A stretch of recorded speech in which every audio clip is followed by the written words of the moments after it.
Hello, welcome to the Golf Swing Weekly Fix. Mark Crossfield here. We've got more swings coming at you. As always, we're going to talk a little bit about overswinging and turning the spine the wrong way, which I've done before, but we're going to go over it again for some people. We've also got a great drill on how to try and get through the ball this week a little bit better. Questions of the week, loads to do. Let's get stuck in.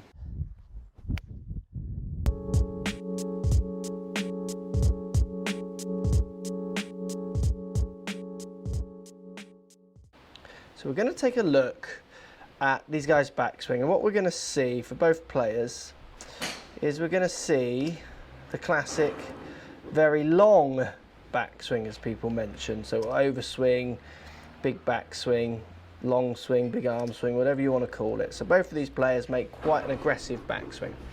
Now what both of these players do, which allows them to make such a long backswing, is they turn their upper body in a way that encourages them to get an extra amount of turn out of it and tilt. Let me show you what I mean. So at the top of the backswing, both of these players kick out with their right hip slightly. This allows the negative spine angle. Now both of these players also get their body leaning back. So back towards these trees back here and back towards these trees back behind him, but more kind of into this corner here, about there. They're both leaning about here.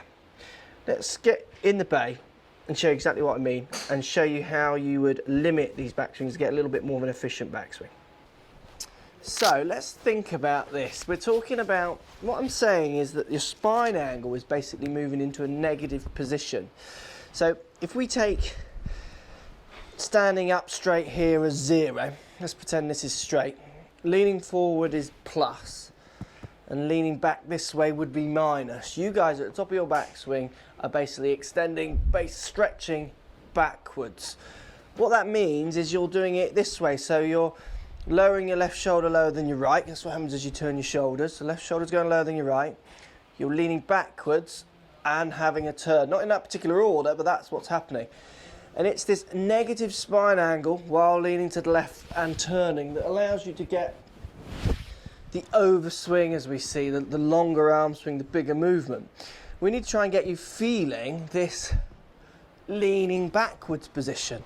That's the trick to fixing this, not just swinging shorter. It's getting out of this habit to kick your right hip across and then turn basically back towards the camera this way, because you're all turning kind of back into those trees behind you, as I showed you on the screen. So you're turning left shoulder below right, leaning backwards, turning, so you're bending your backs back into that kind of left hand corner.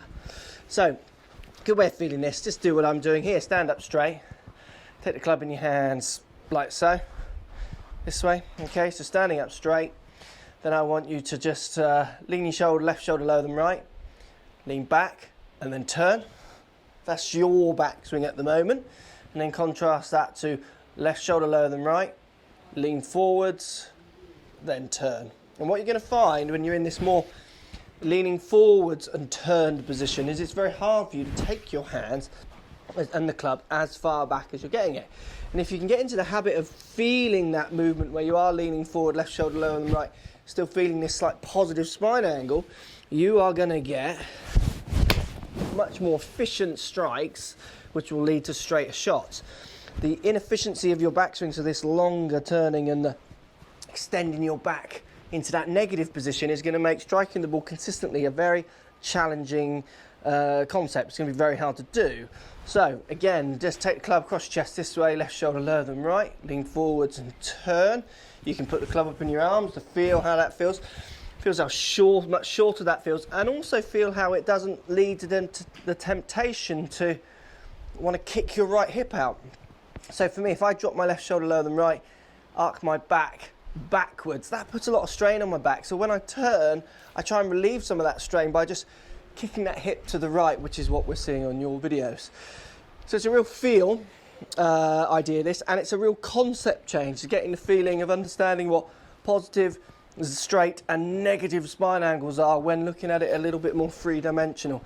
Get that fixed, your backswings will sort themselves out and your strikes will become considerably more consistent. Looking at this swing, what you tend to see, if I just run it through, is we see a lot of effort into turning on the way back, and then next to no effort into turning on the way through. You can see the impact here, very much straight on with the shoulders, straight on with the hips, straight on with the knees. Nothing's really happening. You're kind of returning back to a slightly more stood up address position, basically. You're not turning through. After impact, there's all the effort to get through. So I'm going to give you a simple drill to try and help you think about getting your weight through at the right time and learn a little bit more about, give you a good feeling of how to train your body to hit more on the way through, so get your body cleared into impact rather than leaving all that effort till after the ball's in air and flight it out in front of you so it doesn't get any of the juice from you turning your body through it. Let's show you what I mean. Interesting, this one. I get this a lot in lessons and on videos sent through the apps. You're basing your swing all on this side of the ball, so more on the minus scale, if you like. So what I mean, if I set up to this ball, pretending I'm going to hit this way, and let's take this position as 0. If I then turn behind the ball, let's call that minus, and then if I get back to 0 and turn beyond the ball, so facing forwards, excuse me, let's call that positive for this video. So 0 negative degrees, 0 positive. You're basing your whole swing, so set up, backswing, impact, so everything leading up and through impact on the minus scale, and then the positive scale, so everything turning forward towards target, is when the ball's in flight. So it's not getting any of that energy through the ball. So look, what I mean, if I set up to this ball, you're turning behind it. You then want to deliver the club to the ball. You want to stay quite square on, hit the ball, and then start delivering some minus opening up numbers. Now, a great drill for you to fix this is to try and, I'm going to give you a position, an impact position I want you to try and achieve, and it's going to help you get the feeling of hitting more in the negative numbers, to feel what that feels like, to hit down on the ball more, to get that more solid strike on it. So what I mean, set yourself up, and literally just pick your hands up an inch, push them forward 2, and then turn onto your left leg. And that's your impact position. That's what you're going for. So pick your hands up an inch, forward 2, and then turn your hips onto that left side. And then from there, what you can do is turn back to 0, and then turn back open on the way through. So at no point are you actually getting in to the minuses. You're basing your whole hitting action on plus, so open, back to 0, then back to open again and hit it. So you're getting to feel the other side of the spectrum. This is a great drill. I hit a shot there around 70% distance. You can choose to do this with chipping it forwards, because it is hard to do at the start. So if I just pick my hands up an inch, forward 2, turn my hips, and then just chip it out in front of me. Now, the important thing to do when you're doing this drill is try not to have any weight shift on the now so-called downswing, because you've got to remember you're already in that impact position. So all you're doing is turning and turning. So you're actually feeling what it feels like just to turn through rather than putting any lateral shifts in. So one more time, set yourself up. It's a great drill, this, for many things. Pick your hands up an inch, forward 2, open hips, turn back to 0, and then open up on the way through. Don't worry about the quality of your strikes with this drill. Just get into the habit of hitting the balls more in that opening up state, more in that positive angles, if you like, rather than the closed negative angles that you want to stay in.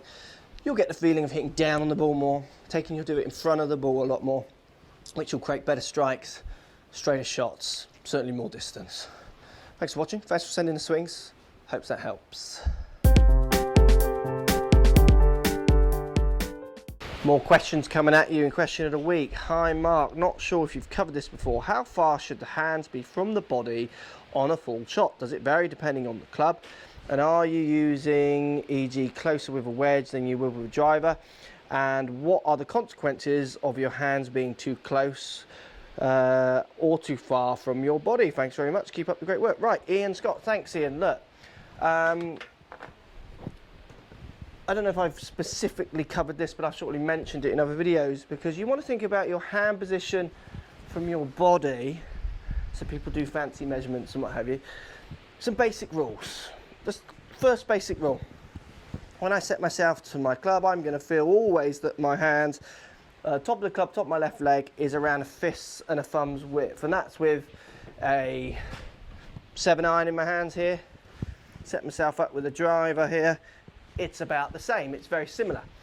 But I'm never using that as a measurement. What I'm doing is setting myself up to the ball and thinking much more about my posture. So how far forward I'm leaning or not, if my arms are hanging down from my body, pushed out or hanging in. They're the positions, how much knee flex I've got. So really, to answer this question, you want to look at many of the posture videos that I've done to try and help you answer it. Because if I set myself here with this gap correct, fist and the thumbs whips, that's about where I go. But if I just simply bend my knees more and then straighten up my back, or as in more upright in my back, but rolling over my shoulders, this gap's too small now. So are my hands in the relationship to my body, or is the distance wrong? Well, no, it's my body's in the wrong relationship to my hands. So it's so complex depending on how you're standing, where if you make sure you've got a nice posture where your shoulders are falling forward of your toes, like I've talked about in other ones, gentle bit of knee flex, and your arms are hanging comfortably down, that will give you the region of around a fist and thumbs width from the top of the club to the top of your left leg, and it kind of answers the question for you.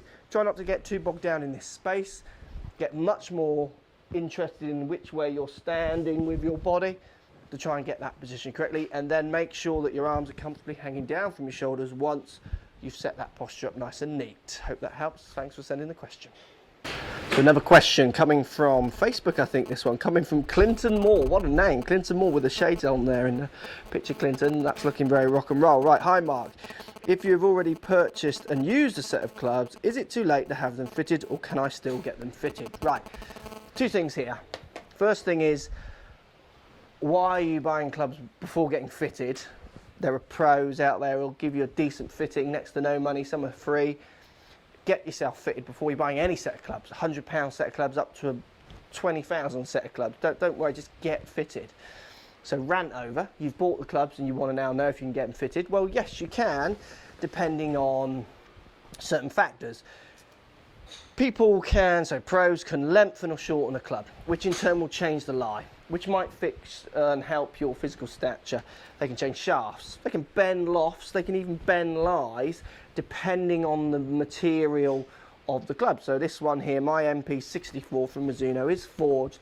I can put this in a vise, I can bend it round and move it if it isn't right for me. The moral here is really that you should be getting fitted before you buy, but if you haven't, book yourself a lesson. The big question is, are your clubs hurting your game or not? Because you might find they're fine and it's other things you're doing. Have a lesson. In that lesson, mention what you're thinking about your clubs. They will check, if they're any decent kind of a teacher, they'll check your equipment, because for me, I can't teach you with a set of clubs that are a foot long. I'm 5'11", foot long clubs. You think I'm just going to give you a lesson from down here? I'm going to say, look, forget those clubs and give you one of mine, and then talk to you about how you can improve your set of clubs and what we could do for you, or what options are available.